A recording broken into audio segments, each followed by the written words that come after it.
लोगों की निंदा से परेशान होकर अपना रास्ता मत बदलना, क्योंकि सफलता शर्म से नहीं साहस से मिलती है।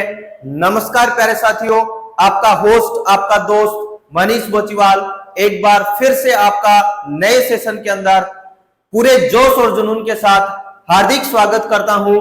आज के सेशन में हम बात करेंगे चलवासी पशुचारण, यानी कि चलवासी पशुचारण में कौन कौन से पशु कहां कहां पे पाले जाते हैं। कल की क्लास अगर आपने नहीं देखी है तो उसमें हमने जाना था कि विश्व के अलग अलग जो जलवायु प्रदेश हैं उनके अंदर अलग अलग प्रकार के पशु पाले जाते हैं। तो आज वही चर्चा करेंगे कि चलवासी पशुचारण के अंदर विश्व के अलग अलग भागों में कौन कौन से जो हैं वो पशु पाले जाते हैं। तो इसमें अलग अलग प्रकार के पशु पाले जाते हैं, एक जैसे पशु जो है वो नहीं पाले जाते। उष्णकटिबंधीय अफ्रीका की अगर बात करें कि उष्णकटिबंधीय अफ्रीका में कौन कौन से पशु पाले जाते हैं, तो उष्णकटिबंधीय अफ्रीका के अंदर गाय और बैल जो हैं वो प्रमुख पशु के रूप में पाले जाते हैं और इन्हीं पशुओं के माध्यम से अपना जीवन निर्वाह किया जाता है। सहारा और एशिया के मरुस्थलों की जब बात की जाती है तो इसके अंदर भेड़, बकरी और ऊंट पाले जाते हैं। सहारा मरुस्थल की और एशिया के मरुस्थलों की जब बात की जाती है तो इसमें पाले जाने वाले प्रमुख पशु कौन कौन से हैं? भेड़, बकरी और ऊंट। उसके बाद में तिब्बत और एंडीज के पर्वतीय भागों में याक और लांबा और आर्कटिक और उपध्रुवीय क्षेत्रों में रेंडियर पाला जाता है। अब रेंडियर जो है वो कौन सी जनजाति के द्वारा पाला जाता है और रेंडियर का इस्तेमाल एक स्थान से दूसरे स्थान पर ले जाने के लिए कौन सी जनजाति या परिवहन के रूप में रेंडियर जो पशु है उसको काम में लिया जाता है।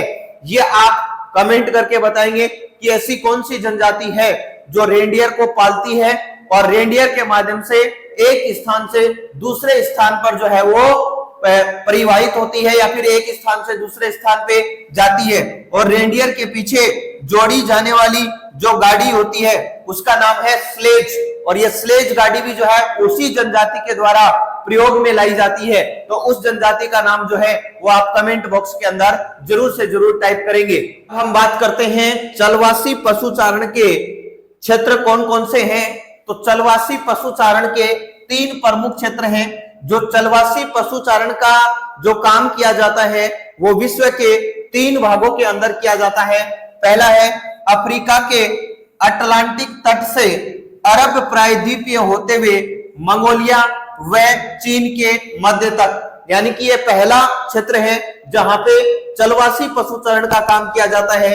दूसरा है यूरोप और एशिया के टुंड्रा प्रदेशों में, और तीसरा है दक्षिणी गोलार्ध में दक्षिणी पश्चिमी अफ्रीका एवं मेडागास्कर द्वीप पर चलवासी पशुचारण का काम किया जाता है। दक्षिणी गोलार्ध का मतलब आप बिल्कुल आसान भाषा में समझते होंगे कि 0 डिग्री, जिसको हम भूमध्य रेखा कहते हैं, भूमध्य रेखा के उत्तर में जो गोलार्ध है उसको उत्तरी गोलार्ध कहा जाता है और दक्षिण में जो गोलार्ध है उसको क्या कहा जाता है? दक्षिणी गोलार्ध। और एक बार जो है आप चलवासी पशुचारण के प्रमुख क्षेत्र मैप के माध्यम से भी समझ सकते हैं कि अफ्रीका के अटलांटिक तट से अरब प्रायद्वीपीय होते हुए मंगोलिया तक का क्षेत्र, यूरोप और एशिया के टुंड्रा प्रदेश और दक्षिणी गोलार्ध के अंदर अफ्रीका और मेडागास्कर द्वीप जो हैं वो मैप के अंदर आसान तरीके से दिखाए गए हैं। मैप के माध्यम से अगर आप ज्योग्राफी को पढ़ते हैं तो बहुत आसान तरीके से आप इसको सीख पाएंगे। और 12th क्लास में तो ये बहुत सी बार पूछा भी जाता है कि आप चलवासी पशुचारण के क्षेत्र कौन कौन से हैं उनको मैप के अंदर दर्शाइए। तो आप एक बार मैप देख लीजिए, मैप के माध्यम से आप आसानी से इन सब चीजों को मैप में दर्शा पाएंगे। हम बात करेंगे कि चलवासी पशुचारण के अंदर जो चरवाहे होते हैं वो किस प्रकार से एक स्थान से दूसरे स्थान पर अपने पशुओं को ले जाकर के चराते हैं। तो देखिए, नए चारागाहों की खोज में, यानी कि एक जगह पे घास समाप्त होने के बाद में वो दूसरे जगह पे नए चारागाह की खोज के अंदर निकल जाते हैं। पशु चारक समतल भागों से पर्वतीय क्षेत्रों की ओर लंबी दूरियां तय करते हैं। यानी कि समतल भाग में जब घास समाप्त हो जाती है तो वो पर्वतीय भाग में जाते हैं और पर्वतीय भाग के अंदर उन्हें जाने के लिए बहुत सारी लंबी दूरी जो है वो तय करनी पड़ती है।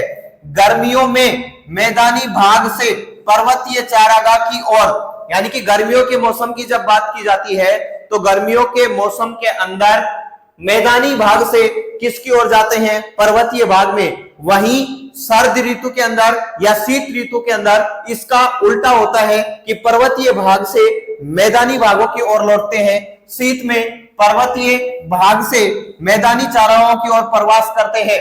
और इनकी ये गतिविधि, यानी कि गर्मी के मौसम में पहाड़ों की ओर जाना, सर्दी के मौसम में पहाड़ों से वापस मैदान की ओर आना, इनकी ये जो गतिविधि है उसको क्या कहा जाता है? उसको कहा जाता है ऋतु प्रवास। यानी कि ऋतु के अनुसार प्रवास करना क्या कहलाता है? ऋतु प्रवास। और भारत के अंदर, भारत में हिमालय के पर्वतीय क्षेत्रों में जनजातियों के नाम बताए हैं, गुजर, बकरवाल, गद्दी और भूटिया।